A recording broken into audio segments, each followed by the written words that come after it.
Hi friends, എല്ലാവർക്കും one clip PSC YouTube ചാനലിലേക്ക് സ്വാഗതം.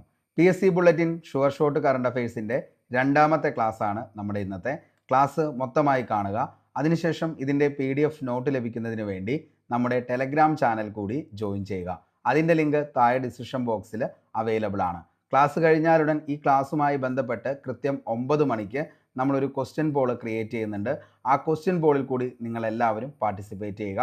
നിങ്ങൾ എന്താണോ പഠിച്ചത് എന്നുള്ളത് നിങ്ങളെ തന്നെ ബോധ്യപ്പെടുത്തുന്നതിന് വേണ്ടിയിട്ടാണ് ക്വസ്റ്റ്യൻ പോൾ അറേഞ്ച് ചെയ്തിരിക്കുന്നത്. അപ്പോൾ അതിലും എല്ലാവരും പങ്കെടുക്കാനായിട്ട് ശ്രമിക്കുക. അത് നമ്മുടെ ടെലഗ്രാമിലാണ് ക്വസ്റ്റ്യൻ പോൾ നടക്കുന്നത്. അപ്പോൾ നമുക്ക് ഇന്നത്തെ ടോപ്പിക്കിലേക്ക് കടക്കാം. ഇന്ന് നമ്മൾ ആദ്യം ഡിസ്കസ് ചെയ്യാനായിട്ട് പോകുന്നത് പാമ്പൻ പാലത്തെക്കുറിച്ചാണ്. പാമ്പൻ പാലത്തെ 2 പാർട്ടായിട്ടാണ് നമ്മൾ ഇതിൻ്റെ അകത്ത് തിരിച്ചാണ് പഠിക്കുന്നത്. ഒന്ന് പഴയ പാമ്പൻ പാലത്തെക്കുറിച്ചുള്ള 10 വിവരവും അതേപോലെ തന്നെ പുതിയ പാമ്പൻ പാലത്തെക്കുറിച്ചുള്ള 10 വിവരവും. എക്സാം പോയിന്റ് ഓഫ് വ്യൂവിൽ പാമ്പൻ പാലവുമായി ബന്ധപ്പെട്ട മുഴുവൻ ഫാക്റ്റും നമ്മളിതിൽ ഡിസ്കസ് ചെയ്യുന്നുണ്ട്. അപ്പോൾ മൊത്തമായി കാണുക. ക്ലാസ് ഇഷ്ടപ്പെട്ടെങ്കിൽ ഉറപ്പായിട്ടും ലൈക്ക് ചെയ്യണം. ഉപകാരപ്രദമാണ് എന്ന് തോന്നുകയാണെങ്കിൽ നിങ്ങളുടെ സുഹൃത്തുക്കളിലേക്കും ഒന്ന് ഷെയർ ചെയ്യുക. അപ്പോൾ നമുക്ക് ഫസ്റ്റ് പഴയ പാമ്പൻ പാലത്തെക്കുറിച്ച് പഠിക്കാം. 10 വിവരങ്ങളാണ് നമ്മൾ പഠിക്കാൻ പോകുന്നത്. ഉദ്ഘാടനം ചെയ്തത് 1914 ഫെബ്രുവരി 24. നമുക്കറിയാം, വേൾഡ് ഹിസ്റ്ററിയുമായി ബന്ധപ്പെട്ട് ഏറ്റവും കൂടുതൽ പറഞ്ഞ ഒരു വർഷമാണ് 1914 ടു 1918 ഫസ്റ്റ് വേൾഡ് വാർ. അതുകൊണ്ട് തന്നെ നമുക്കിത് ഓർത്തു വയ്ക്കാം. ഉദ്ഘാടനം നടന്നത് 1914 ഫെബ്രുവരി 24 പഴയ പാമ്പൻ പാലം ഉദ്ഘാടനം ചെയ്തത്. തരം ചോദിച്ചാൽ റെയിൽവേ പാലമാണ്. സ്റ്റീൽ ട്രസ് സ്ട്രക്ചർ ആണ്. ഓക്കെ, അപ്പോൾ സ്റ്റീൽ ട്രസ് സ്ട്രക്ചർ ആണ് ഇതിൻ്റെ തരം എന്ന് പറയുന്നത്. സ്ഥാനം നമ്മൾ നോക്കുകയാണെങ്കിൽ മുന്തൂപം മുതൽ രാമേശ്വരം ദ്വീപ് വരെയാണ് ഇതിൻ്റെ സ്ഥാനം എന്ന് പറയുന്നത്. മക്കളെ, ദൈർഘ്യമാണെങ്കിൽ ഏകദേശം 2065 മീറ്റർ ആണ് ഇതിൻ്റെ ദൈർഘ്യം എന്ന് പറയുന്നത്. 2065 മീറ്റർ. ഇതിൻ്റെ പ്രത്യേകതയാണ് കടലിന് മീതെയുള്ള ഇന്ത്യയിലെ ആദ്യത്തെ റെയിൽവേ പാലമാണ് പാമ്പൻ പാലം എന്ന് പറയുന്നത്. അപ്പോൾ പ്രത്യേകത ചോദിച്ചു കഴിഞ്ഞാൽ കടലിന് മീതെയുള്ള ഇന്ത്യയിലെ ആദ്യത്തെ റെയിൽവേ പാലമാണ് പാമ്പൻ പാലം എന്ന് പറയുന്നത്. തുറക്കാവുന്ന വിഭാഗമാണ് ഇരട്ട ലീഫ് ബാസ്ക്യൂൾ ബ്രിഡ്ജ്, അതായത് ഡബിൾ ലീഫ് ബാസ്ക്യൂൾ സെഷനാണ് ഇത് തുറക്കുന്നത്. ഓക്കെ, അതായത് ഇവിടെ നിന്നും എന്ത് ചെയ്യുന്നു, നേരെ അങ്ങോട്ടേക്കും അതേപോലെ തന്നെ അവിടെ നിന്ന് ഇങ്ങോട്ടേക്കും, അതായത് ഒരു കോർണർ ഷേപ്പിലാണ് ഇത് കിടക്കുന്നത്. അപ്പോൾ ഈ ഒരു ഓവൽ ഷേപ്പിൽ നിന്നിട്ട് ഇത് എന്ത് ചെയ്യും, അങ്ങോട്ടേക്കും ഇങ്ങോട്ടേക്കും പോകുന്നു. ഈ ഒരു സാങ്കേതിക വിദ്യയിലൂടെയാണ് എന്ത് ചെയ്യുന്നത്, ഇത് നിലവിൽ തുറക്കുന്നത്. ഓക്കെ, അപ്പോൾ തുറക്കുന്ന വിഭാഗം ഇരട്ട ലീവ് ബാസ്ക്യൂൾ ബ്രിഡ്ജാണ്. നിർമ്മിച്ചത് ഷേർസർ റോളിംഗ് ലിഫ്റ്റ് ടെക്നോളജി ഉപയോഗിച്ചാണ്. അപ്പോൾ നിർമ്മിച്ചത് ഷേർസർ റോളിംഗ് ലിഫ്റ്റ് ടെക്നോളജി ഉപയോഗിച്ചാണ്. അതായത് ഇവിടെ നിന്ന് റോള് ചെയ്താണ് ഈ സംഭവം എന്ത് ചെയ്യുന്നത്, ഒരെണ്ണം അങ്ങോട്ടേക്കും ഒരെണ്ണം ഇങ്ങോട്ടേക്കുമായിട്ട് കപ്പൽ ഗതാഗതത്തിന് വേണ്ടിയിട്ട് ഇത് തുറന്നു കൊടുക്കുന്നത്. ഓക്കെ, ഇനി പാലം കടക്കുന്ന സ്ഥലമാണ് പാമ്പൻ ചാനൽ. ഓക്കെ, അപ്പോൾ പാലം കടക്കുന്ന സ്ഥലം ചോദിച്ചു കഴിഞ്ഞാൽ പാമ്പൻ ചാനലാണ്. മുൻകാലത്തെ പ്രധാന പങ്ക് എന്ന് പറയുന്നത് തമിഴ്നാടിനെ രാമേശ്വരവുമായി ബന്ധിപ്പിക്കുന്ന ഏക വഴിയായിരുന്നു പാമ്പൻ പാലം എന്ന് പറയുന്നത്. ഓക്കെ, അപ്പോൾ തമിഴ്നാടിനെ രാമേശ്വരവുമായി ബന്ധിപ്പിക്കുന്ന ഏക വഴിയായിരുന്നു എന്തെന്ന് പറയുന്നത്, പാമ്പൻ പാലം എന്ന് പറയുന്നത്. ആവശ്യം വന്നത് കാലക്രമേണ കെടുതികൾ കണ്ടതിനാൽ പുതിയ പാലം നിർമ്മിക്കേണ്ട അവസ്ഥയിലേക്ക് വരികയാണ് ഉണ്ടായത്. നമുക്കറിയാം, ഈ ഒരു പാലത്തിൻ്റെ ഒരു സ്ഥിതി കണ്ടു കഴിഞ്ഞാൽ എന്തായാലും എന്ത് ചെയ്യേണ്ടി വരും, ഇനി ഒരു പുതിയ പാലം നിർമ്മിക്കേണ്ട ആവശ്യകത വളരെയധികം അത്യന്താപേക്ഷിതമാണ് എന്നുള്ളത് ഈ ഒരു പാലം കാണുമ്പോൾ തന്നെ നമുക്ക് മനസ്സിലാവും. ഓക്കെ, അപ്പോൾ നമ്മൾ പറഞ്ഞ 10 വിവരങ്ങൾ മക്കളെ ഞാൻ ഒന്നുകൂടി ഓടിച്ചു പറയാം. ശ്രദ്ധിച്ചു കേട്ടിരുന്നോ, കാരണം ഉറപ്പായും ഇതിൽ നിന്നും 1 മാർക്ക് നമുക്ക് പ്രതീക്ഷിക്കാം. ഉദ്ഘാടനം 1914 ഫെബ്രുവരി 24. ഒരിക്കലും മറക്കില്ല ഈ ഒരു ഡേറ്റ്, 1914. തരം റെയിൽവേ പാലമാണ്. സ്റ്റീൽ ട്രസ് സ്ട്രക്ചർ ആണ്. സ്ഥാനം മുന്തൂപം മുതൽ രാമേശ്വരം ദ്വീപ് വരെയാണ്. ദൈർഘ്യം ചോദിച്ച മക്കളെ 2065 മീറ്റർ ആണ്. 2065 മീറ്റർ. ഇതിൻ്റെ പ്രത്യേകത ചോദിച്ചാൽ കടലിന് മീതെയുള്ള ഇന്ത്യയിലെ ആദ്യ റെയിൽവേ പാലം. അങ്ങനെ തന്നെ പഠിച്ചു വച്ചോ, വെരി വെരി ഇമ്പോർട്ടൻ്റ്. കടലിന് മീതെയുള്ള ഇന്ത്യയിലെ ആദ്യത്തെ റെയിൽവേ പാലമാണ് പാമ്പൻ പാലം. തുറക്കാവുന്ന വിഭാഗമാണ് ഇരട്ട leave ബാസ്ക്യൂൾ bridge, double leaf ബാസ്ക്യൂൾ session. നിർമ്മിച്ചത് ഷേർസർ റോളിംഗ് ലിഫ്റ്റ് ടെക്നോളജി ഉപയോഗിച്ചാണ്. പാലം കടക്കുന്ന സ്ഥലം പാമ്പൻ ചാനൽ. മുൻകാലത്തെ പ്രധാന പങ്ക് എന്ന് ചോദിച്ചു കഴിഞ്ഞാൽ തമിഴ്നാടിനെ രാമേശ്വരവുമായി ബന്ധിപ്പിക്കുന്ന ഏക വഴിയായിരുന്നു പാമ്പൻ പാലം എന്ന് പറയുന്നത്. ആവശ്യം വന്നത് കാലക്രമേണ കെടുതികൾ കണ്ടതിനാലാണ് പുതിയ പാലം നിർമ്മിക്കേണ്ട ആവശ്യകതയിലേക്ക് വന്നത്. ഓക്കെ, ഇനി നമുക്ക് പുതിയ പാമ്പൻ പാലത്തിൻ്റെ 10 വിവരങ്ങൾ നമുക്ക് പഠിക്കാം. ഇത് മനസ്സിലായി എന്ന് കരുതുന്നു. പുതിയ പാമ്പൻ പാലത്തിൻ്റെ 10 വിവരങ്ങളാണ്. പദ്ധതി ആരംഭം എന്ന് പറയുന്നത് 2019 ഇന്ത്യൻ റെയിൽവേയുടെ ഭാഗമായിട്ടാണ് പുതിയ പാമ്പൻ പാലം. ചിത്രത്തിൽ കാണുന്ന ഇതാണ് പുതിയ പാമ്പൻ പാലം എന്ന് പറയുന്നത്. വളരെ മനോഹരമായിട്ട് നിർമ്മിച്ച പാലമാണ് നിലവിൽ ഈ പറയുന്ന പുതിയ പാമ്പൻ പാലം. അപ്പോൾ എന്നാണ് ഇതിൻ്റെ ആരംഭം തുടങ്ങിയതെന്ന് ചോദിച്ചാൽ 2019 ഇന്ത്യൻ റെയിൽവേ ആണ് പുതിയ പാമ്പൻ പാലത്തിൻ്റെ ആരംഭം തുടങ്ങിയത്, അല്ലെങ്കിൽ പദ്ധതിക്ക് തുടക്കമിട്ടത്. തരം vertical lift railway sea bridge ആണ്. അതായത് നേരിട്ട് ഉയർത്താൻ പറ്റുന്ന ഒരു പാലമാണ് എന്തെന്ന് പറയുന്നത്, പുതിയ പാമ്പൻ പാലം എന്ന് പറയുന്നത്. അതായത് vertical lift railway sea bridge ആണ് ഏതെന്ന് പറയുന്നത്, പുതിയ പാമ്പൻ പാലം എന്ന് പറയുന്നത്. ചിത്രം കാണുമ്പോൾ തന്നെ നിങ്ങൾക്ക് മനസ്സിലാവും നിലവിൽ ഈ ടെക്നോളജിയും ഇതും തമ്മിൽ വളരെയധികം വ്യത്യാസമുണ്ട്. അതേപോലെ തന്നെ എന്താണ്, ഇത് വളരെ പെട്ടെന്ന് ഉയർത്താൻ പറ്റുന്നതും നേരിട്ട് ഉയർത്താൻ പറ്റുന്നതുമായിട്ടുള്ള ഒരു പാലമാണ് ഏതെന്ന് പറയുന്നത്, പുതിയ പാമ്പൻ പാലം എന്ന് പറയുന്നത്. ഇതിൻ്റെ ദൈർഘ്യം മറ്റേതിനേക്കാൾ കുറച്ചുകൂടിയും വലുതാണ്. അതായത് ഏകദേശം 2.7 കിലോമീറ്റർ ആണ് ഇതിൻ്റെ ദൈർഘ്യം എന്ന് പറയുന്നത്. അപ്പോൾ പുതിയ പാമ്പൻ പാലത്തിൻ്റെ നീളം അല്ലെങ്കിൽ ദൈർഘ്യം എത്രയാണെന്ന് ചോദിച്ചാൽ മക്കളെ 2.7 കിലോമീറ്റർ ആണ്. ഇതിൽ ഉപയോഗിച്ചിരിക്കുന്ന സാങ്കേതിക വിദ്യയാണ് ഓട്ടോമേറ്റഡ് ലിഫ്റ്റ് സംവിധാനം. അതായത് ഈ പറയുന്ന 63 മീറ്റർ ഭാഗം ഉയർത്താനായിട്ട് പറ്റുന്നതായിരിക്കും പാമ്പൻ പാലത്തിൻ്റെ. ഓക്കെ, അപ്പോൾ ഇതിൻ്റെ സാങ്കേതിക വിദ്യയാണ് ഓട്ടോമേറ്റഡ് ലിഫ്റ്റ് ടെക്നോളജി ഉപയോഗിച്ചാണ് ഈ ഒരു പാലം നിർമ്മിച്ചിരിക്കുന്നത്. അതുകൊണ്ട് തന്നെ ഇതിൻ്റെ 63 മീറ്റർ ഭാഗം ഉയർത്താനായിട്ട് പറ്റും. ട്രെയിൻ വേഗത പരമാവധി ഇതിൻ്റെ അകത്തെ പെർ അവർ 100 കിലോമീറ്റർ ആണ്. ഇതിൻ്റെ ട്രെയിൻ വേഗത എന്ന് പറയുന്നത് പരമാവധി 100 കിലോമീറ്റർ ആണ്. ഉദ്ദേശം പഴയ പാലത്തിന് പകരം കൂടുതൽ സുരക്ഷയും ശേഷിയുമുള്ള പുതിയൊരു പാലം നിർമ്മിക്കുക എന്നുള്ളതായിരുന്നു പുതിയ ഒരു പാമ്പൻ പാലം നിർമ്മിച്ചപ്പോൾ അതിൻ്റെ ഉദ്ദേശം എന്ന് പറയുന്നത്. അതായത് കൺസ്ട്രക്ഷൻ വൈസ് ആണെങ്കിലും ടെക്നോളജി വൈസ് ആയാലും പഴയ പാലത്തേക്കാൾ മികവുറ്റ ഒരു പാലം നിർമ്മിക്കുക, അത് തന്നെയായിരുന്നു ഇന്ത്യൻ റെയിൽവേയുടെ ഉദ്ദേശം എന്ന് പറയുന്നത്. ഭാവിയിലേക്ക് നോക്കുന്നത് ഇലക്ട്രിഫൈഡ് റെയിൽവേക്ക് അനുയോജ്യമായ പുതിയ പാലമാണ്. ഭദ്രതാ സംവിധാനങ്ങളാണെങ്കിൽ വൈദ്യുതീകൃത നിയന്ത്രണം, അടിയന്തര ഇടപെടൽ സംവിധാനം. നിർമ്മാണം നടത്തിയത് rail Vikas Nigam limited RVNL ആണ് നിലവിലെ പാമ്പൻ പാലം, അതായത് പുതിയ പാമ്പൻ പാലത്തിൻ്റെ നിർമ്മാണം നടത്തിയത് rail Vikas Nigam limited RVNL ആണെന്നുള്ളത് ഓർത്തു വയ്ക്കുക. ഉദ്ഘാടനം ചെയ്തത് 2025 ഏപ്രിൽ 6. ഇതാണ് നമുക്ക് പഠിക്കേണ്ട ഏറ്റവും ഇമ്പോർട്ടൻ്റ് ആയിട്ടുള്ള ഒരു വർഷം എന്ന് പറയുന്നത്. അപ്പോൾ ഉദ്ഘാടനം ചെയ്തത് 2025 ഏപ്രിൽ 6 അതേപോലെ തന്നെ പദ്ധതിക്ക് ആരംഭം കുറിച്ച വർഷം ഏതാണെന്ന് ചോദിച്ചാൽ 2019 ആണെന്നുള്ളതും ഓർത്തു വയ്ക്കുക. ചിലപ്പോൾ ഈ പറയുന്ന 2025 ഏപ്രിൽ 6 എന്നുള്ളത് ഒരു കൺഫ്യൂസിങ് വരും. അപ്പോൾ പദ്ധതി ആരംഭിച്ചത് എന്നാണ് എന്ന് ചോദിച്ചാൽ മക്കളെ അത് 2019 പക്ഷേ ഈ പറയുന്ന പദ്ധതി ഉദ്ഘാടനം ചെയ്ത് രാജ്യത്തിന് തുറന്നു കൊടുത്തത് 2025 ഏപ്രിൽ 6 ഓർത്തു വയ്ക്കുക. അപ്പോൾ ചോദ്യം എന്താണെന്ന് കണ്ട് വായിച്ചതിന് ശേഷം ശ്രദ്ധിച്ച് എന്ത് ചെയ്യുക, ഉത്തരത്തിലേക്ക് എത്താനായിട്ട് ശ്രമിക്കുക. ഒരിക്കലും കൺഫ്യൂസിങ് ഉണ്ടാവരുത്. അപ്പോൾ ആരംഭിച്ചത് 2019 റെയിൽവേയുടെ ഭാഗമായിട്ട്, പക്ഷേ ഇത് ഉദ്ഘാടനം ചെയ്തത് എന്നാന്ന് ചോദിച്ചാൽ ശ്രീ നരേന്ദ്രമോദി 2025 ഏപ്രിൽ 6 ഓർത്തു വയ്ക്കുക. ഇത് തരം ചോദിച്ചു കഴിഞ്ഞാൽ vertical lift railway sea bridge ആണ്, നേരിട്ട് ഉയർത്താവുന്ന പാലം. ദൈർഘ്യം നമ്മൾ നോക്കിക്കഴിഞ്ഞാൽ 2.7 കിലോമീറ്റർ ആണ്. ഇതിലുപയോഗിച്ചിരിക്കുന്ന സാങ്കേതിക വിദ്യ എന്ന് പറയുന്നത് ഓട്ടോമേറ്റഡ് ലിഫ്റ്റ് സംവിധാനമാണ്. 63 മീറ്റർ ഭാഗം നിലവിൽ എന്ത് ചെയ്യാനായിട്ട് പറ്റും, അത് ഈ കാണുന്ന 63 മീറ്റർ ഭാഗം ഉയർത്താനായിട്ട് പറ്റുന്നതാണ്. അതേപോലെ തന്നെ ട്രെയിനിൻ്റെ വേഗത പരമാവധി 100 കിലോമീറ്റർ ആണ് മണിക്കൂർ. ഉദ്ദേശം പഴയ പാലത്തിന് പകരം കൂടുതൽ സുരക്ഷയും ശേഷിയുമുള്ള പുതിയൊരു പാലം. ഭാവിയിലേക്ക് നോക്കുന്നത് ഇലക്ട്രിഫൈഡ് റെയിൽവേക്ക് അനുയോജ്യമായ പുതിയ പാലം. ഭദ്രതാ സംവിധാനങ്ങളാണ് വൈദ്യുതീകൃത നിയന്ത്രണം, അടിയന്തര ഇടപെടൽ സംവിധാനം. നിർമ്മാണം നടത്തിയത് റെയിൽ വികാസ് നിഗം ലിമിറ്റഡ്, അതായത് RVNL ആണെന്നുള്ളത് ഓർത്തു വയ്ക്കുക. എന്നാണ് ഇത് രാജ്യത്തിന് സമർപ്പിച്ചതെന്ന് ചോദിച്ചാൽ 2025 ഏപ്രിൽ 6 ഓർത്തു വയ്ക്കുക. അപ്പോൾ ഇത്രയാണ് പാമ്പൻ പാലം, പുതിയ പാമ്പൻ പാലത്തിൻ്റെ 10 വിവരങ്ങളും പഴയ പാമ്പൻ പാലത്തിൻ്റെ 10 വിവരങ്ങളും. ഇതിൽ കൂടുതൽ എന്തെങ്കിലും കാര്യങ്ങൾ നിങ്ങൾക്ക് അറിയാമെന്നുണ്ടെങ്കിൽ താഴെ കമൻറ്റ് ബോക്സിൽ രേഖപ്പെടുത്തുക.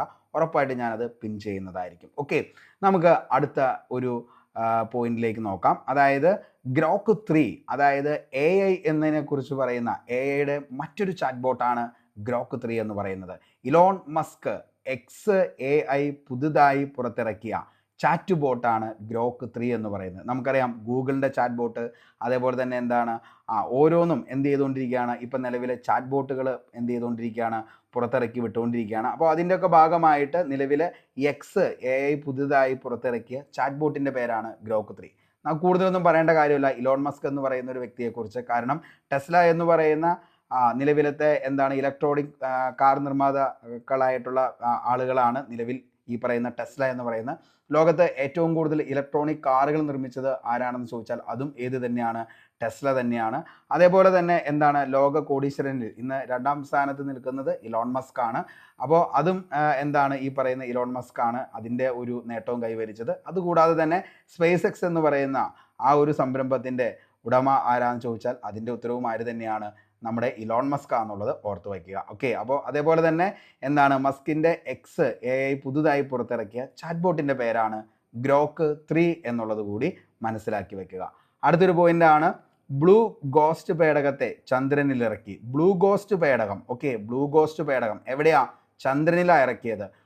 ഏത് രാജ്യമാണ് ബ്ലൂ ഗോസ്റ്റിനെ ചന്ദ്രനിൽ ഇറക്കിയതെന്ന് ചോദിച്ചാൽ അത് അമേരിക്കയാണ്. അമേരിക്കൻ സ്വകാര്യ കമ്പനിയായ ഫയർഫ്ലൈ എയറോസ്പേസ്. ഓക്കെ, അപ്പോൾ ഫയർഫ്ലൈ എയറോസ്പേസ് ആണ് ആരുടെ ഈ പറയുന്ന ബ്ലൂ ഗോസ്റ്റ് എന്ന് പറയുന്ന പേടകത്തിൻ്റെ നിർമ്മാതാക്കൾ ആരാന്ന് ചോദിച്ചാൽ മക്കളെ അത് ഫയർഫ്ലൈ എയറോസ്പേസ്. ഫയർഫ്ലൈ എയറോസ്പേസ് ചന്ദ്രനിൽ സുരക്ഷിതമായി ഇറക്കുന്ന 2ാമത്തെ സ്വകാര്യ ലാൻഡറാണ് ഏതെന്ന് പറയുന്നത്, ബ്ലൂ ഗോസ്റ്റ് എന്ന് പറയുന്നത്. അപ്പോൾ ബ്ലൂ ഗോസ്റ്റ് ആണ് ചന്ദ്രനിൽ പുതുതായി ഇറക്കുന്ന എന്തെന്ന് പറയുന്നത്, പുതുതായി ഇറക്കുന്ന, അതായത് ചന്ദ്രനിൽ പുതുതായി ഇറക്കിയ ബ്ലൂ ഗോസ്റ്റ് എന്ന് പറയുന്ന പേടകത്തിൻ്റെ ഉടമകളാണ് ആരെന്ന് പറയുന്നത്, ഈ പറയുന്ന ഫയർഫ്ലൈ എയറോസ്പേസ് എന്ന് പറയുന്നത്. അതായത് ചന്ദ്രനിൽ സുരക്ഷിതമായി ഇറങ്ങുന്ന 2ാമത്തെ സ്വകാര്യ ലാൻഡറാണ് എന്തെന്ന് പറയുന്നത്, ബ്ലൂ ഗോസ്റ്റ് എന്ന് പറയുന്നത്. സമ്പൂർണ്ണ വിജയമാകുന്ന ആദ്യത്തെ സ്വകാര്യ ലാൻഡർ എന്നീ നേട്ടങ്ങളും ബ്ലൂ ഗോസ്റ്റ് സ്വന്തമാക്കി. അപ്പോൾ ഇത്രയും കാര്യം ഓർത്തു വയ്ക്കുക. ബ്ലൂ ഗോസ്റ്റ് എന്ന് പറയുന്നത് ചന്ദ്രനിൽ ഇറക്കിയ ഒരു പേടകമാണ് ബ്ലൂ ഗോസ്റ്റ്. മനസ്സിലായോ? ബ്ലൂ ഗോസ്റ്റ് ചന്ദ്രനിൽ ഇറക്കിയ ഒരു പേടകമാണ് ബ്ലൂ ഗോസ്റ്റ്. ഏത് രാജ്യക്കാരെ ഇറക്കിയെന്ന് ചോദിച്ചു കഴിഞ്ഞാൽ അമേരിക്കക്കാരാണ് ബ്ലൂ ഗോസ്റ്റ് എന്ന് പറയുന്ന പേടകത്തെ ചന്ദ്രനിൽ ഇറക്കിയത്.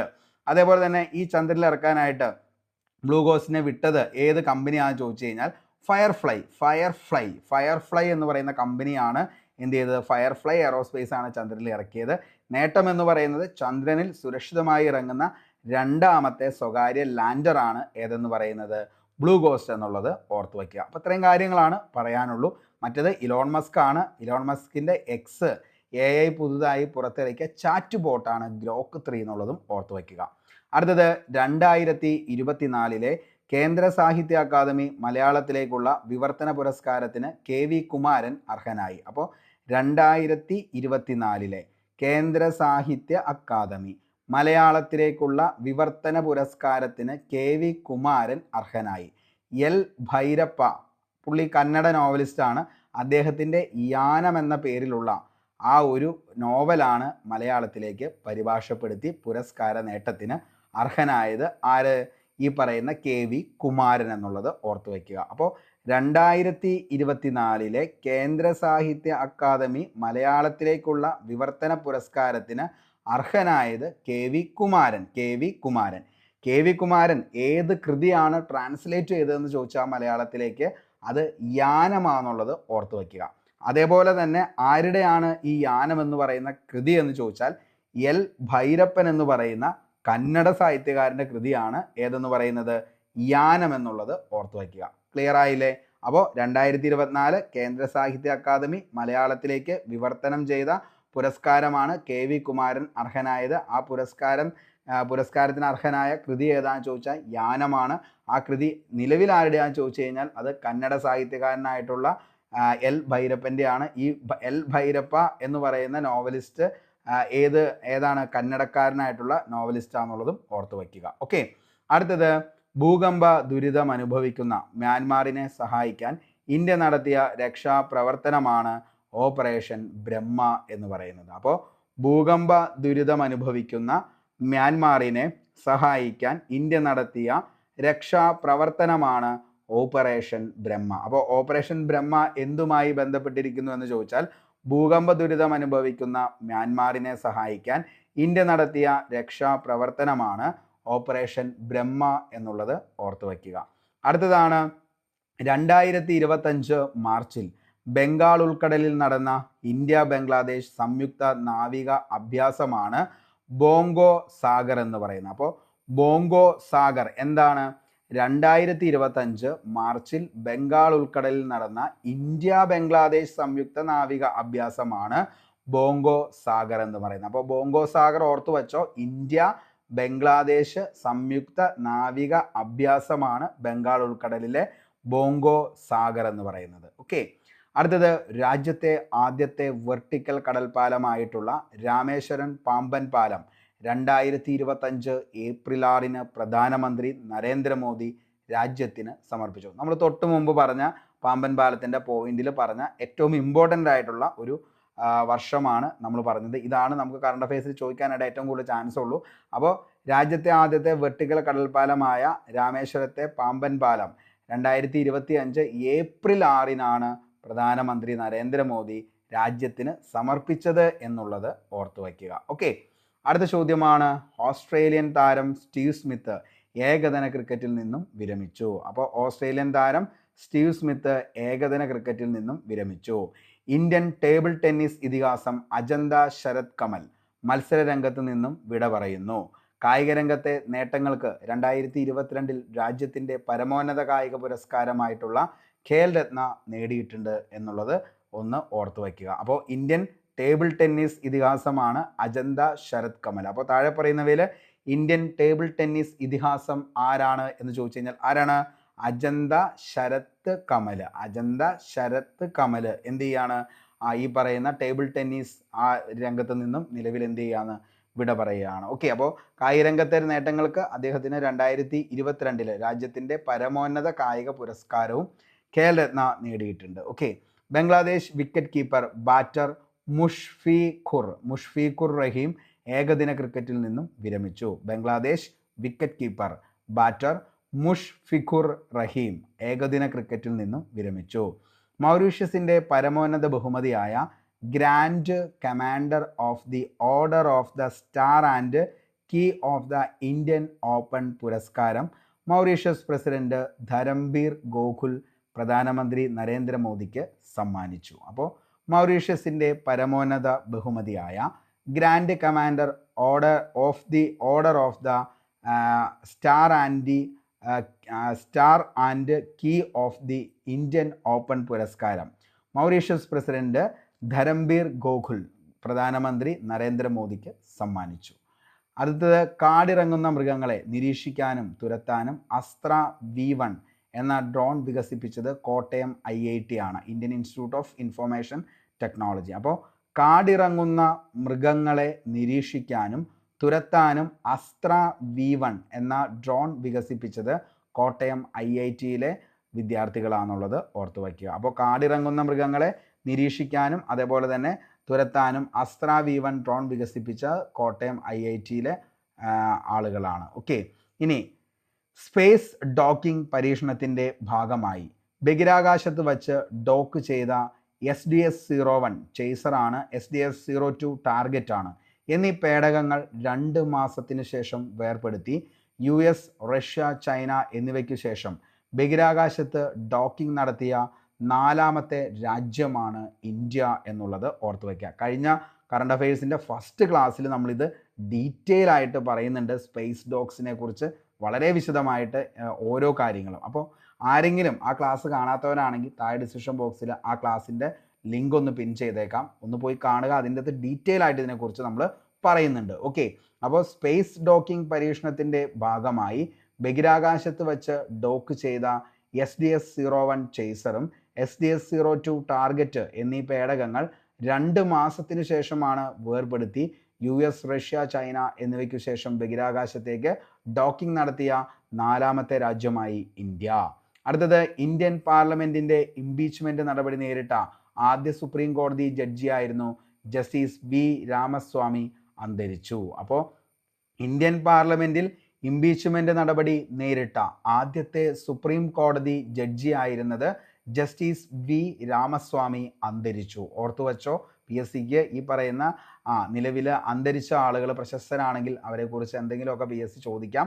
അപ്പോൾ ഇന്ത്യൻ പാർലമെന്റിൽ ഇംപീച്ച്മെന്റ് നടപടി നേരിട്ട ആദ്യ സുപ്രീം കോടതി ജഡ്ജി ആരാണെന്ന് ചോദിച്ചാൽ അത് ആരാണ്? ജസ്റ്റിസ് വി രാമസ്വാമി അന്തരിച്ചു. ഇന്ത്യയുടെ മുൻ ഓൾറൗണ്ടർ സയ്യിദ് ആബിദ് അലി അന്തരിച്ചു.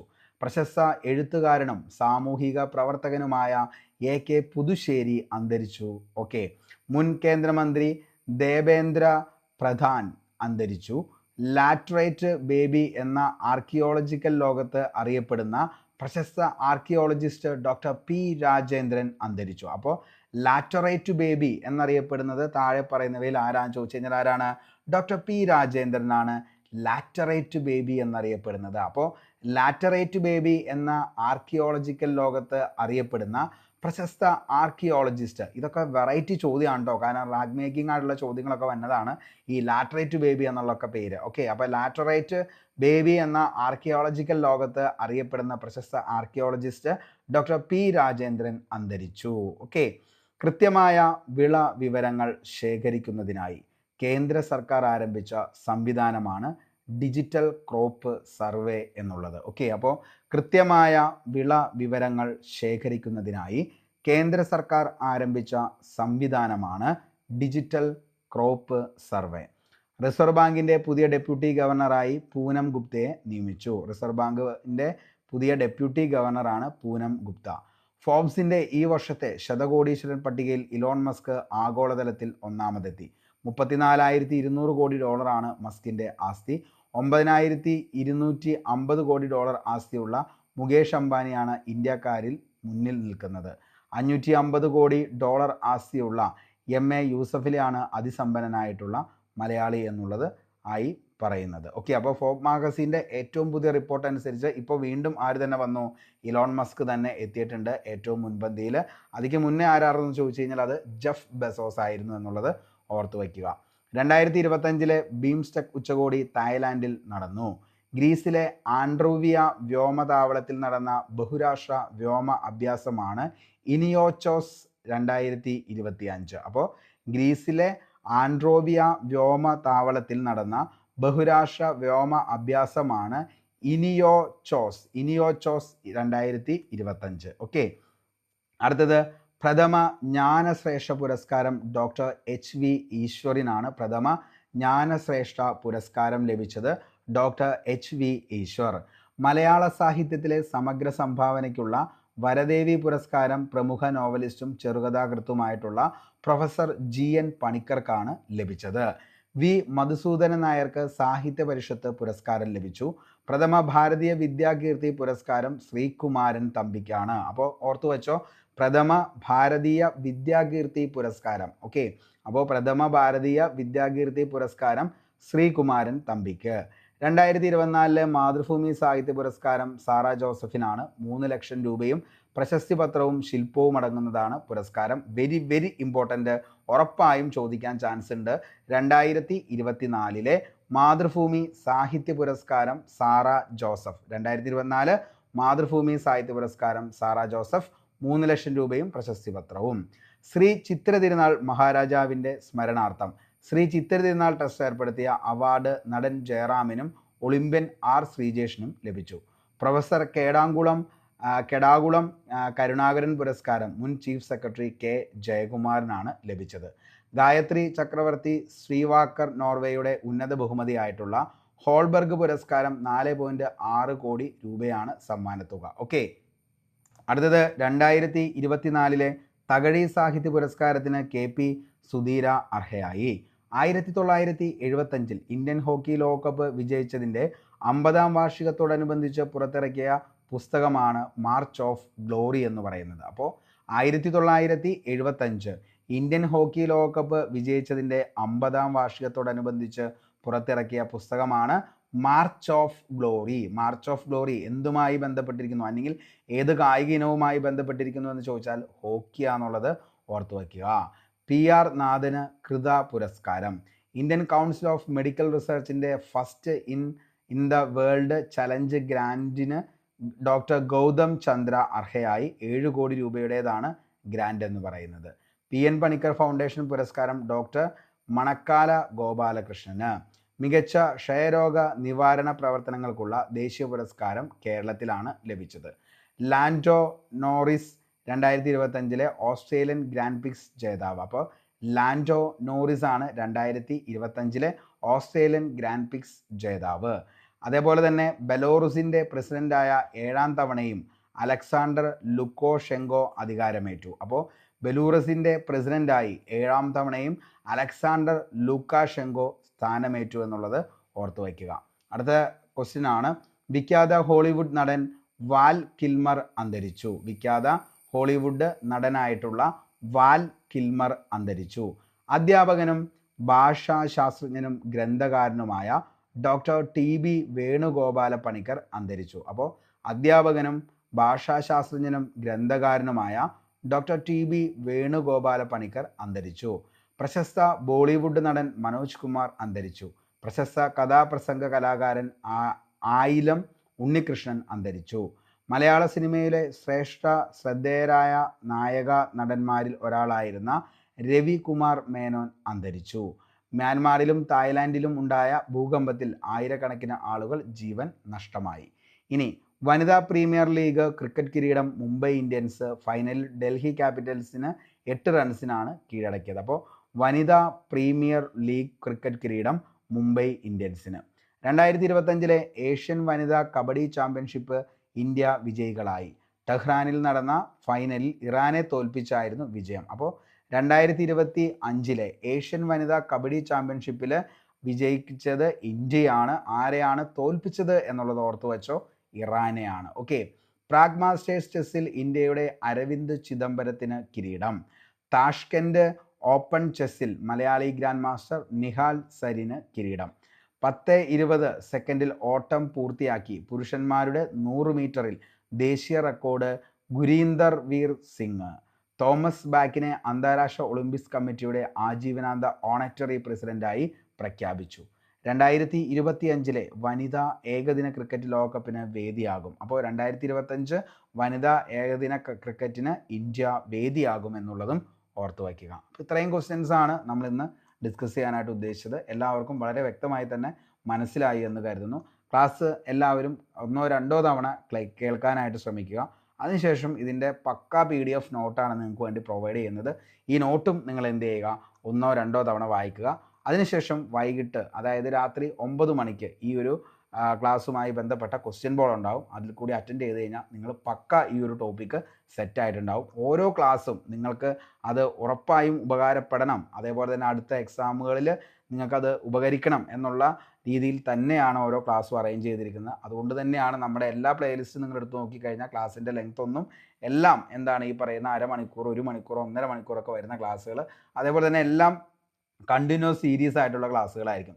കാരണം എന്താണെന്ന് ചോദിച്ചു കഴിഞ്ഞാൽ ഇത് നിങ്ങൾ ക്ലാസ് കണ്ട് അത് പഠിച്ച് അതിൻ്റെ നോട്ട്സ് നിങ്ങളുടെ കയ്യിലുണ്ടെങ്കിൽ മാത്രമാണ് വരുന്ന എക്സാമുകൾക്ക് നിങ്ങൾക്കത് ഉപകാരപ്പെടുകയുള്ളൂ. അപ്പോൾ അതുകൊണ്ടാണ് നിങ്ങൾക്ക് ക്ലാസ് കഴിഞ്ഞാൽ ഉടൻ തന്നെ ഇതിൻ്റെ എല്ലാം വ്യക്തമായിട്ടുള്ളൊരു PDF നോട്ട് കൂടി തരുന്നത്. പഠിക്കാനായിട്ട് നിലവിൽ കാശില്ല എന്നുള്ളൊരു പേരിൽ ആരും ഇനി പഠിക്കാതിരിക്കരുത്. നിങ്ങൾക്ക് പഠിക്കാനുള്ള എല്ലാ കാര്യങ്ങളും നമ്മളിവിടെ പ്രൊവൈഡ് ചെയ്യും. ഇനി എൻ്റെ ഏറ്റവും വലിയൊരു ആഗ്രഹമാണ് ഇംഗ്ലീഷ്, മാത്സ്, മലയാളത്തിൻ്റെ ഫുൾ സിലബസ് ഓറിയൻറ്റഡ് കംപ്ലീറ്റ് ചെയ്യുന്നുള്ളൊരു ക്ലാസ്സും അതിൻ്റെ എല്ലാത്തിൻ്റെയും PYQസും. അപ്പോൾ അതും നമ്മൾ അടുത്ത ദിവസങ്ങളിൽ തന്നെ ചെയ്യും. കൂടാതെ സയൻസ് സബ്ജക്റ്റിന് ഏറ്റവും ഇമ്പോർട്ടൻ്റ് ആയിട്ടുള്ള ഏതൊക്കെയാണോ ടോപ്പിക്സ്, ആ ടോപ്പിക്സിൻ്റെ കൂടെ ക്ലാസ് നമ്മൾ കംപ്ലീറ്റ് ചെയ്ത് തീർക്കുന്നതായിരിക്കും. അപ്പോൾ അതെല്ലാം നമ്മുടെ പ്ലേലിസ്റ്റിൽ അവൈലബിൾ ആണ്. അപ്പോൾ നിങ്ങൾക്ക് താല്പര്യമുള്ളവർ ഉറപ്പായും ഫോളോ ചെയ്തോ. തീർച്ചയായിട്ടും 2025 നിങ്ങളുടെ ഏറ്റവും വലിയൊരു ആഗ്രഹം സർക്കാർ ജോലിയാണെങ്കിൽ അത് ഉറപ്പായിട്ടും സാക്ഷാത്കരിക്കുന്നതായിരിക്കും. അപ്പോൾ നമുക്ക് ഇന്നത്തെ ക്ലാസ് ഇവിടെ വെച്ച് വൈൻഡപ്പ് ചെയ്യാം. Signing off, Arun Kombanadan. Thank you.